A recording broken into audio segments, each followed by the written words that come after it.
Hello children, this year has been very different. The coronavirus has changed the way we live and work. So we are back after a long break to teach you in a different way. We hope you like it and benefit from it.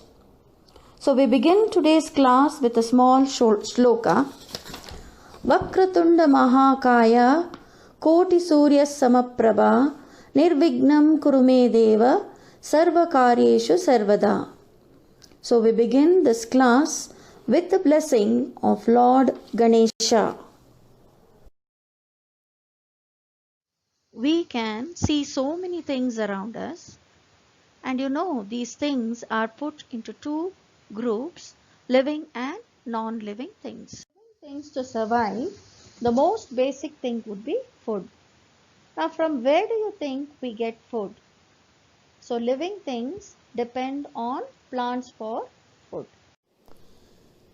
Children, let's begin today's class with the first lesson in science, nutrition and plants. You all are already familiar that plants are the only living things which can prepare their own food. Now food is the most basic and important thing in life. Now what is this food made up of and from where do we get food? Children, can you recall what are the components of food?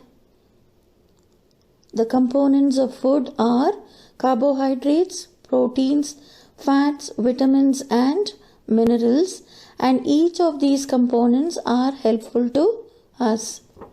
These components are called nutrients. So food helps us to get energy, carry out life processes, growing and repair of damaged body parts. What do we mean by nutrition? Now this is a process of taking in food and its utilization by the body. So you take in food and this food which is taken in is used up by the body for various processes like digestion, respiration, etc. So plants prepare their own food and animals depend on plants directly or indirectly for food.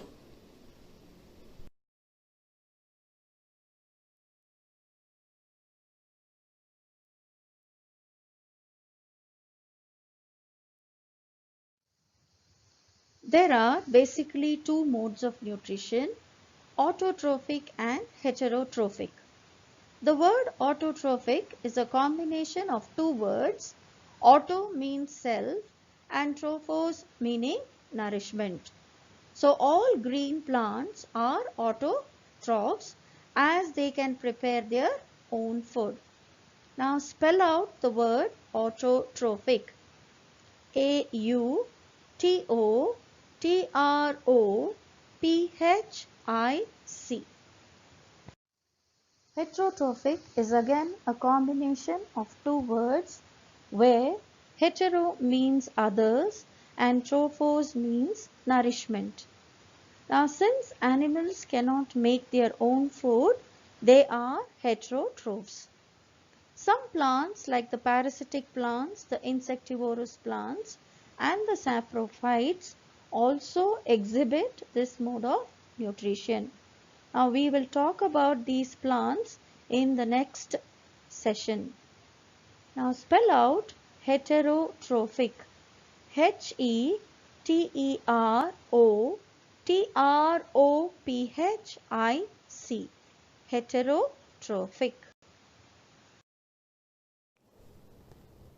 So children, we have spoken about plants and animals. Now let's see what these living organisms are made of. Most of you would have seen how buildings are built. They are built of bricks. Similarly, living organisms are made of tiny units called cells. These cells are visible only under a microscope. Now let me tell you the basic structure of a simple cell. It has a cell membrane and a distinct structure called the nucleus. The nucleus is surrounded by a jelly-like substance called the cytoplasm. So now when you look at the plant cell, you will find various organelles. Organelles meaning structures within the living cell which perform various functions. Now you carefully look at the picture of the plant cell and identify the chloroplast. Can you do it? Yes, have you identified it? This gives the plant its green color called chlorophyll that helps to trap sunlight during photosynthesis. So children, how do you think these plants can make their own food? And what is this process called? The process by which plants can make their own food using carbon dioxide and water in the presence of chlorophyll and sunlight is called photosynthesis, where photo means light and synthesis is to make. Now photosynthesis can be represented by an equation. Now you can see the equation which is showing you how carbon dioxide combines with water in the presence of sunlight and chlorophyll, forming a carbohydrate, and oxygen is emitted into the atmosphere. The carbohydrate is represented by a simple formula C6H12O6, which tells you that it contains carbon, hydrogen and oxygen atoms.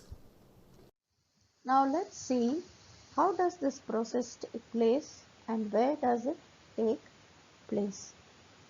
The leaves are called the kitchen of the plant. So just like how your mother makes food in the kitchen, food is also made in the leaves. So say for example your mother is making dal. The ingredients required will be dal, water, salt and oil. Similarly, if the plant has to make food, it requires certain raw materials to make it. So how do you think the raw materials reach the leaf? Now what happens is the water and mineral salts are absorbed by the roots and transported to the leaves through vascular tissues called the xylem. So the xylem tissues only transport water and mineral salts to the leaves. Now the surface of the leaves have tiny pores called stomata. Through these tiny pores, the carbon dioxide enters and reaches the leaf. Then the green colored pigment called chlorophyll absorbs carbon dioxide, sunlight, water and converts them to carbohydrate and oxygen. This oxygen is emitted into the atmosphere. Now I've spoken to you about cells. Now let us understand what do you mean by the word tissues. Now tissues are nothing but they are groups of cells that have a similar structure and they perform a specific function. So we find tissues both in animals and plants. Now in plants we have two types of vascular tissues. Now these vascular tissues are called the xylem and the phloem. The xylem transports water and mineral salts from the roots to the stems and the leaves. The phloem transports the food that is prepared in the leaves to all the other parts of the plant. So these two tissues help in the process of photosynthesis. Now I'll spell out xylem, X-Y-L-E-M, xylem, phloem, P-H-L-O-E-M, phloem. Now let us see the simple structure of the stomata. Now these stomata are tiny pores seen in the leaves which are surrounded by the guard cells. Now please look at the picture on the slide. You can see the bean-shaped cells there. Those bean-shaped cells are called guard cells. Now these guard cells regulate the opening and closing of the pores. And through these pores, exchange of gases also takes place. Now please spell out stomata. S-T-O-M-A-T-A, stomata. Children, now try to answer these questions. Draw a neat diagram of the plant cell and then label the parts.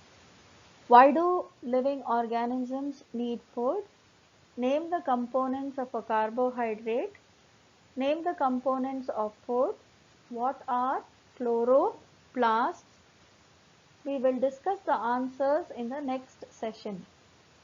Now children, try to spell out these words: autotrophs, heterotrophs, photosynthesis, nutrition, xylem, phloem and stomata, and learn their definitions.